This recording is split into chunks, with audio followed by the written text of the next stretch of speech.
All right, this morning a lot of parents are getting their kids ready for what's going to be a very different first day of school across the Bay Area and across Florida. And joining me this morning to talk about what schools are doing to keep kids safe is the superintendent of Pinellas County Schools, Dr. Michael Grego. Dr. Grego, first of all, great to have you on this morning. I know it's a very busy day this morning. What expectations should parents have for the first day of school today? What do you want parents and students to know as everyone gets ready for this first day back?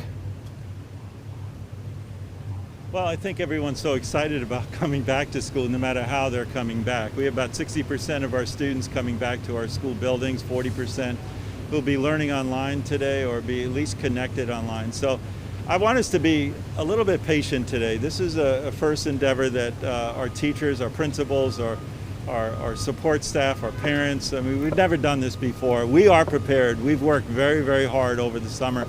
Scheduled all our students, scheduled teachers, but you know, with being the first day of school, there's always going to be some challenges. You see behind me our bus drivers who are out practicing this past week. They're ready to go. I always want to thank them, and I also want to always say to our community, the buses are out there, and where there's buses, there's students, and where there's students, there's little people. So let's be cautious and safe around those buses. Dr. Grego, what's your confidence level? We got a lot of parents watching right now, 6:45 in the morning. What's your confidence level in these new protocols to keep students, teachers, and staff safe once this school year starts a little bit later this morning? Well, we've been working with a wonderful group of medical doctors from Johns Hopkins, from Baycare, from the Community Health Center, from our own Department of Health, Dr. Cho, for the last 5 or 6 months, and we've led with their advice all the way, from face masks to sanitizing our schools, to our bus protocols, to our classroom protocols, to social distancing. I just met with them last week in several of our schools, and they said, you know, this is about the safest place you could be right now, and their hope is that the rest of our community takes these same protocols and practices these protocols. And if we did that, if we continue to do that, we're going to continue to see the cases of the COVID-19 continue to decline. I want to get to a viewer question while we've got you. Here it is. Parents have particular concerns about social distancing on buses. So what is going to be done on buses to keep students safe?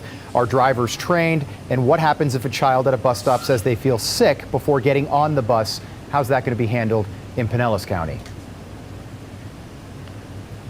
Yeah, so there's about 3 or 4 questions there. Let me try to attack it. First of all, we brought our team of medical doctors on. We brought our team of medical doctors onto our buses last week. They're amazed of the safety protocols that we put in place based on their advice. We have over half of our routes have one child or one student per seat. Everyone's wearing a face mask. Buses are being sanitized in between every single run. Due to only about 60% of our students coming back to brick and mortar, we then surveyed all of our parents and said, of the parents who are going back, how many of you could drive your own students to school, which then really severely reduced the number of students on our buses. Right now we have over 50% of our bus routes with one student a seat, the other no more than 2 students a seat. But we'll see the first day, we'll make some adjustments to that, and so I feel very good about that. We'll crack the windows, we'll continue to have air circulation on our buses, and the biggest thing that parents can do to contribute to this whole school year is, if your child's not feeling well, please keep your child home. We've changed, our school board has been so supportive about our attendance policies to try to relax them, because we want students to stay home if they're not feeling well. There's a lot more illnesses and sicknesses outside of COVID-19. Please, let's contribute and help everyone get through this by doing that one simple thing. Dr. Grego, do you think that e-learning is going to be a part of the school year for the entire school year, or do you think there is, and I know you've said that this is a fluid situation, do you think that this is something we're dealing with all year long? Well, it is fluid, so I don't know if I can answer that, exactly from after the semester's break. But I can tell you one thing we're doing in Pinellas County Schools. We're going to learn from this. Our board is approved, and we're moving on to PCS Connect, My PCS Connect, where we're putting laptops in every student's hands. One of the things we've learned as a district is that our students' learning shouldn't end at the end of a school bell and the end of a school day. So we're going to expand the instructional day by using e-learning. And so we've learned from this, and our teachers are amazed of what Canvas and other instructional tools can do to expand that learning environment. Dr. Michael Grego, Superintendent, Pinellas County Schools, thanks so much for taking a few minutes with us this morning.